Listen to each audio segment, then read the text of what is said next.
Good morning વિદ્યાર્થી મિત્રો. આજે આપણે પાઠ નંબર 8 ભારત વર્ષની ભવ્યતા ઇતિહાસનું પ્રકરણ છે. તો આપણે જોઈશું પાષાણકાળથી લઈને લગભગ 8મી સદી સુધીના પ્રાચીન ભારતના ઇતિહાસનું આપણે અધ્યયન કર્યું. વિભિન્ન કાળની સંસ્કૃતિ, તેના શાસકો વિશે આપણે માહિતી મેળવી. ભારત એક ઉપખંડ જેટલું મોટું રાષ્ટ્ર છે. પ્રાચીન કાળથી અનેક જાતિ, પ્રજાતિઓ, સમૂહો આ દેશની સમૃદ્ધિથી આકર્ષાઈ આ દેશમાં આવતા રહ્યા છે, જેના કારણે ભારતીય સંસ્કૃતિમાં વિવિધતાનો સંગમ રચાયો છે. જવાહરલાલ નહેરુએ જેને વિવિધતામાં એકતા કહે છે તેવા આ મહાન દેશની કલા અને સ્થાપત્ય તથા સમાજ જીવનની આપણને માહિતી મેળવીશું, જેનાથી પ્રાચીન ભારતની પ્રજાના ગૌરવશાળી વારસાની આપણને માહિતી મળી છે. અહીંયા જુઓ, પ્રસ્તાવના વાંચી ગઈ. હવે આગળ પ્રાચીન ભારત ખેતી. પ્રાચીન ભારતની ખેતી એટલે પ્રાચીન ઇતિહાસની ખેતી કેવી હતી? તો જો આપણા દૈનિક જીવનની મોટાભાગની ખોરાક માટેની તેમજ વપરાશની વસ્તુઓ આપણને ખેત પેદાશોમાંથી મળે છે. તો જો આપણી દૈનિક જીવનની મોટાભાગની ખોરાકને એટલે જમવાનું બનાવવાની વસ્તુઓ કે અનાજ પાણીને આપણે જોઈ શકીએ છીએ તો કેવી હોય? તો ખેતરમાં પકવવી પડે છે. તો આપણે અત્યારે સિઝન શિયાળાની ચાલે છે તો બધાને ખબર છે કે લીલું શાકભાજી મળતું હોય છે. જ્યારે ઉનાળો આવે છે ત્યારે આપણે ડુંગળી બટાકા ખાવા પડતા હોય છે, દૂધી ખાવી. તો એ સિઝન પ્રમાણે આપણને ખેત પેદાશો મળી આવે છે, ખેતરોમાં પેદા થાય છે. ખેતરમાં આપણે વાવીએ છીએ, ખેતી કરીએ તો આપણને અનાજ પાકે છે. ખેતીની શરૂઆત પ્રાચીન ભારતમાં થઈ હતી. પ્રાચીન ભારતમાં એટલે આપણા ભારતમાં ઇતિહાસમાંથી શરૂઆત થઈ હતી. તે સમયમાં પણ ખેતી માટે વિવિધ ઓજારોની અને સિંચાઈની વ્યવસ્થા હતી. ઇતિહાસમાં પણ ઓજારોની વ્યવસ્થા હતી અને સિંચાઈ એટલે પાણીની પણ વ્યવસ્થા હતી. પ્રાચીન સમયમાં ઘઉં, જવ, ડાંગર, જુવાર, બાજરી, તલ, વટાણા વગેરેની ખેતી થતી હતી. જો અહીંયા પ્રાચીન ભારતમાં પણ એ સમયે ઇતિહાસમાં વર્ષો પહેલાં પણ ઘઉં પણ થતા હતા, જવ પણ થતા હતા, ડાંગર એટલે ચોખા, જુવાર કે જુવારના બાજરા બને છે, બાજરી કે જે અત્યારે શિયાળામાં સારી હોય છે, તલ કે જેની ચીક્કી બનતી હોય છે, વટાણા કે અત્યારે સિઝન પ્રમાણે આપણને વધારે જોવા મળે છે. આપણને વટાણા લીલા બહુ જ સબ્જીમાં મળે છે અત્યારે શિયાળામાં, વગેરેની ખેતી થતી હતી. ઓજારો. હડપ્પા સંસ્કૃતિની ખેત ઓજારોમાં હળના અવશેષ મળી આવ્યા નથી, પરંતુ હળ આકારનું રમકડું મળ્યું છે.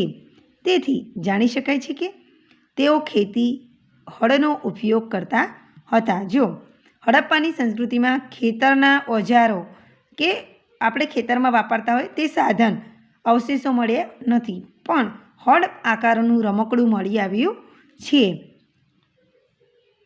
તેથી જાણી શકાય કે તે ખેતીમાં હળનો ઉપયોગ પણ કરતા હતા.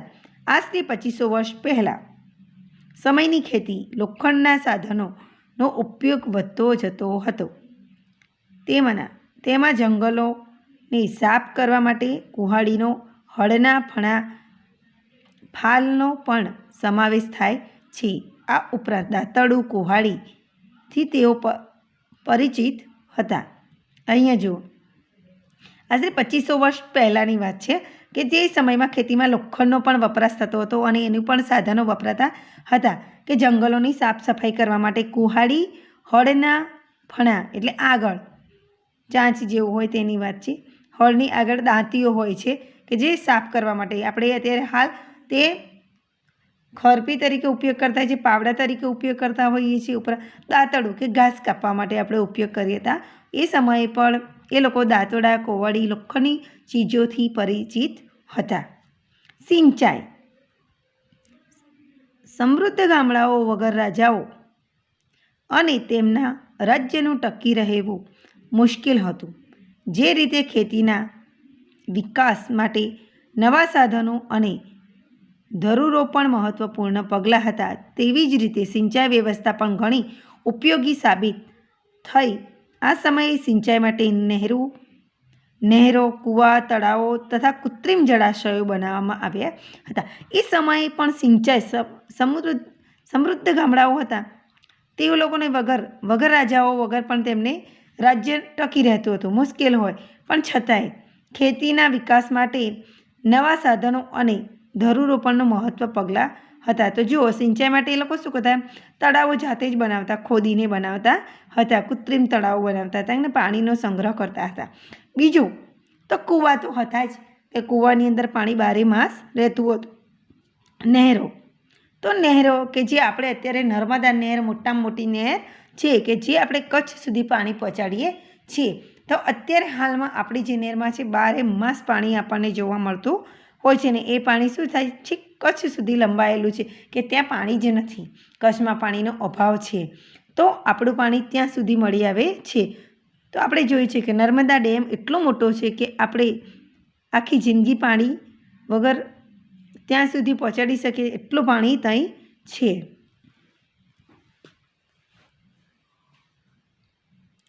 પ્રાચીન ભારત ગ્રામીણ જીવન. તો ઉત્તર ભારત અને દક્ષિણ ભારતમાં ગ્રામીણ જીવનમાં આ પ્રમાણે હતું. ભારતના ઉત્તર ભાગમાં ગામનો વડો ગ્રામ ભોજક કહેવાતો હતો. ગામનો મેઇન વડો એટલે સરપંચ, તો એને શું કહેવામાં આવતો હતો? તો ગામનો ભોજક કહેવાતો હતો. સામાન્ય રીતે એક જ પરિવારના લોકો આ પદ પર પેઢીઓ સુધી રહેતા. આ પદ વંશ પરંપરાગત હતો. ગ્રામ ભોજક મોટાભાગે ગામનો સૌથી મોટો જમીન માલિક હતો. આ જમીન માલિક ભાડુતી માણસો રાખી ખેતી કરતો હતો. રાજા પણ ગામડાના કરવેરા ઉઘરાવવાનું કાર્ય કરતા તેમને સોંપતા હતા. તે કાયદા અને વ્યવસ્થાની સ્થિતિ પણ સંભાળતા હતા. એ સમયે પણ અહીંયા જો મોટાભાગે ગામનો સૌથી મોટો જમીન માલિક હોય એ હોય છે, જમીન રાખતો હોય એ મોટો, અને ભાડુતી માણસો ત્યાં કામ કરતા હતા. રાજા પણ ગામડાઓના કરવેરા ઉઘરાવવાનું કામ તેમને સોંપતા હતા. વ્યવસ્થાની સ્થિતિ પણ સંભાળતા હતા. દક્ષિણ ભારતમાં 3 પ્રકારના લોકો રહેતા હતા: મોટા જમીનદારો, નાના ખેડૂતો અને જમીન વિહોણા મજૂરો કે દાસ. મજૂર એને શું કહેવામાં આવતા હતા? તો દાસ તરીકે ઓળખવામાં આવતા હતા. જો દક્ષિણ ભારતમાં 3 પ્રકારના લોકો, તો જે મોટો જમીનદાર કે જે જમીનનો માલિક હોય તે, પણ નાના ખેડૂતો કે જે ખેતી કામ કરતા હોય, અને જમીનની અંદર એ લોકો મજૂરી કામ કરતા હોય કે અત્યારે હાલ આપણે ગામડામાં જોઈએ કે એ લોકો મજૂરી કરતા હોય છે. એ શું કહેવામાં આવે છે? મજૂરી. એ દાસ હોય છે કે જે મજૂરી કરે એ દાસ. આપણે નોકરી કરતા હોય છે પણ આપણે કોઈકના આપણાથી મોટા સર હોય છે, આપણા કોઈ માલિક હોય છે, એના નીચે આપણે કામ કરતા હોય છે. નગર જીવન. મોટાભાગના શહેરો 2500 વર્ષ પહેલાં મહાજનપદોની રાજધાની હતા. આ શહેરો કિલ્લાઓ બાંધ્યા સુરક્ષિત હતા. ઘણા શહેરોમાંથી વલયકૂપ પ્રાપ્ત થયા છે, જે કૂવા તરીકે ઓળખાતા. આ વલયકૂપ શૌચાલય, નીક અથવા કચરાપેટી માટે ઉપયોગી લેવામાં આવતા હતા. ગ્રામીણ અને નગરના લોકો ખોરાક માટે ઘઉં, જવ, ચોખા, દહીં, ઘી, ફળફળાદી તથા માંસ માછલીનો ઉપયોગ કરતા હતા. એ સમયે પણ એ લોકો ઘઉં, જવ, ચોખા, દૂધ, દહીં, ઘી, ફળફળાદી.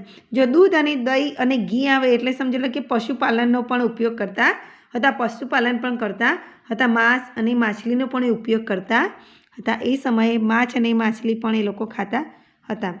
અને એ જો કૂવા તરીકે ઉપયોગ, વલયકૂપ એટલે કુંડા જેવું બનાવતા, ઊંડા, તો વાવ જેવું બનાવવામાં આવતું હતું અને એમાં એ લોકો કચરાપેટી તરીકે ઉપયોગ કરવામાં આવતું હતું.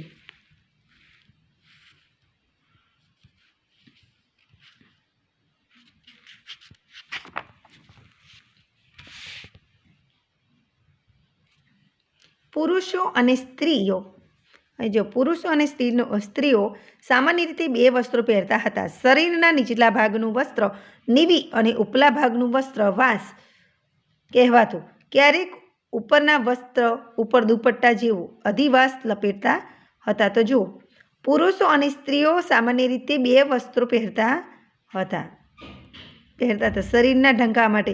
અત્યારે આપણે જીન્સ પેન્ટ ટી શર્ટ અને સ્ત્રીઓ પણ ટી શર્ટ પેન્ટ પહેરે છે અને સાડી એ પણ પહેરે છે. તો અહીંયા જુઓ, એ સમયે કપડાં માટે એ લોકો પણ કપડાનો ઉપયોગ કરતા હતા. તો વસ્ત્ર નીવી, ઉપરનું વસ્ત્ર નીવી, નીચેલા ભાગનું વસ્ત્ર વાસ કહેવાતું. ક્યારેક ઉપરના વસ્ત્ર ઉપર દુપટ્ટા જેવો અધિવાસ પણ લપેટતા હતા. પ્રાચીન ભારતની કલા. એ સમયે કલાનો ઉપયોગ થતો હતો. તો અહીંયા જુઓ, કલા એટલે આપણે જે બી કામ કરતા હોય તે કલા, લલિત કલા છે જુઓ, અને નિદર્શક કલા, લલિત કલા, ચિત્રકામ, કે એ સમય પણ રાજાઓ મહારાજાઓ ચિત્રકામ કરાવતા હતા. ઇતિહાસવિદો કલાને 2 ભાગમાં વહેંચે છે, લલિત કલા અને નિદર્શન કલા. લલિત કલામાં ચિત્ર, સાહિત્ય, સ્થાપત્ય, સંગીત, માટીકામ વગેરેનો સમાવેશ થાય છે, જ્યારે નિદર્શક કલામાં નૃત્ય અને નાટકનો સમાવેશ થાય છે. આપણે આ 2 બાબતોનું વિગતે જોઈશું. તો અહીંયા જુઓ, એ સમયે પણ સ્થાપત્ય, સંગીત, માટીની કલા, માટીકામના વાસણો, આપણે માટીના વાસણો પણ બનાવીએ છીએ, કે જે કુંભાર લોકો હોય છે એ લોકો માટીના વાસણો, કોળિયા, માટલા, તવી બધું બનાવતા હોય છે. તો આપણને કલામાં બહુ બધું, અને સંગીત, તો આપણે સંગીત કરીએ છીએ તો આપણને ગીત, ભજન, નૃત્ય, નાટકો સમાવેશ થાય છે. તો અહીંયા જો ભારતમાં સાહિત્યનો વારસો, એના વિશે જોઈશું. ભારતીય સાહિત્ય ધાર્મિક, ધર્મેતર અને વિદેશી મુસાફરોની વર્ણનો એમ 3 ભાગમાં વહેંચાયેલું છે. ધાર્મિક સાહિત્ય. ભારતના સૌથી પ્રાચીન ધાર્મિક સાહિત્યનો વેદોમાં સમાવેશ થાય છે. તેમની સંખ્યા 4 છે. કેટલા વેદ છે? 4 વેદ છે. કયા? ઋગ્વેદ, યજુર્વેદ, સામવેદ અને અથર્વવેદ. કેટલા વેદનો સમાવેશ થાય છે? તો 4 વેદનો સમાવેશ થાય છે. વેદોને સમજાવવા માટે બ્રાહ્મણ ગ્રંથો અને આરણ્યકોની રચના કરવામાં આવી, જેમાં શપથ બ્રાહ્મણ, ગોપદ બ્રાહ્મણ અને બૃહદારણ્યક સૌથી અગત્યના ગણાવી શકાય છે.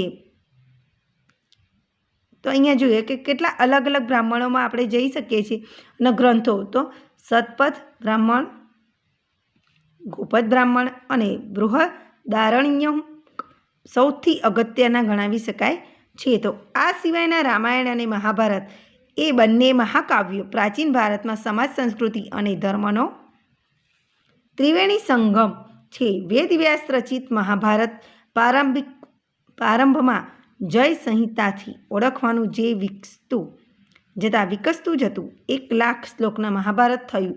તે જ રીતે વાલ્મીકી રચિત રામાયણમાં પણ ભગવાન શ્રીરામની કથા સાથે આદર્શ સામાજિક જીવન અને નૈતિક ધોરણોનું ચિત્રણ થયેલું છે. તો રામાયણ એ રામનું છે અને મહાભારત એ કૃષ્ણ ભગવાનનું છે. તો વેદ વ્યાસે રચિત કરેલું છે અને વાલ્મીકી રચિત રામાયણ છે. તો અહીંયા કેટલા શ્લોકો છે? તો વિકસિત છે, જે 1,00,000 શ્લોકનું મહાભારત રચવામાં આવ્યું છે. અને મહાભારત છે 108 જેટલા ઉપનિષદો ભારતીય ચિંતનના મહામૂલો ગ્રંથો છે. કઠ, કેન, પ્રશ્ન, મુંડક, માંડુક્ય, ઈશાવાસ્યમ અને છાંદોગ્ય ઉપનિષદો ભારતમાં તત્વજ્ઞાનનો ગ્રંથો છે. પુરાણોની સંખ્યા 18 જેટલી છે, જેમાં વિષ્ણુ પુરાણ, ગરુડ પુરાણ, વાયુ પુરાણ અને મત્સ્ય પુરાણ તેમજ ભાગવતમ વિશિષ્ટ ગ્રંથો તરીકે ખ્યાત થયો છે. તો આ પુરાણોની વાર્તા છે કે આપણે અત્યારે હાલ પણ આપણે શ્રાવણ મહિનામાં ઘણી બધી જગ્યાએ જઈએ છીએ તો વિષ્ણુ પુરાણ અને ભાગવત એ 2 ગ્રંથો આપણે કથાઓમાં સાંભળતા હોય છે. મોટી મોટી કથાઓ વાંચનારા વ્યક્તિઓ આપણે જોઈએ છીએ કે કથા જ્યારે થાય છે કે મોટા જો આપણે જિગ્નેશ દાદાની કથા સાંભળતા હોય, ભાઈશ્રીની કથા સાંભળતા હોય, તે મોરારી બાપાની કથા સાંભળતા હોય, ત્યારે આપણને વિષ્ણુ પુરાણ, શિવ પુરાણ અને ભાગવત વિશિષ્ટ ગ્રંથોમાંથી આપણને જોવા મળતું હોય છે કે આપણને ધર્મચર્ય છે અને તેમાંથી આપણને ગ્રંથોમાંથી અલગ અલગ આપણને ભગવાન વિશે જાણવા મળતું હોય છે.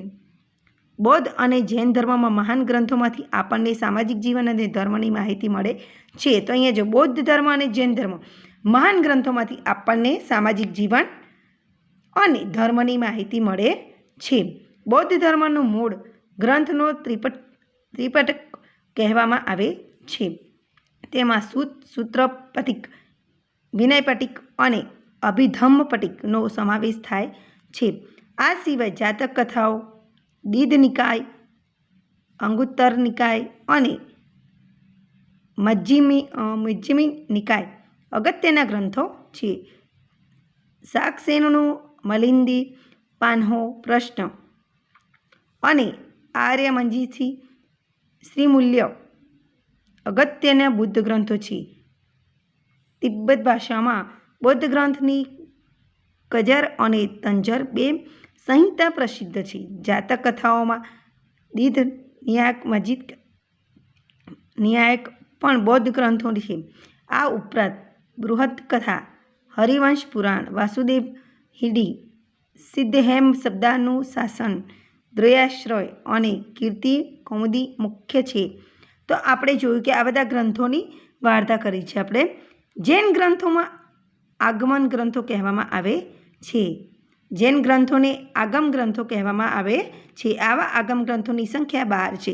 જૈનનું પ્રાચીન સાહિત્ય 14 પર્વ અને 12 અંગમાં વહેંચાયેલું છે. મુખ્ય ગ્રંથોમાં આગમો, આચાર અંગ અને દશાવૈતાલિક સૂત્ર અગત્યના છે. તો હવે ભાગ નંબર 2માં આપણે જોઈશું. આજે આપણે ધર્મ સંહિતા આટલી સુધી જોઈશું.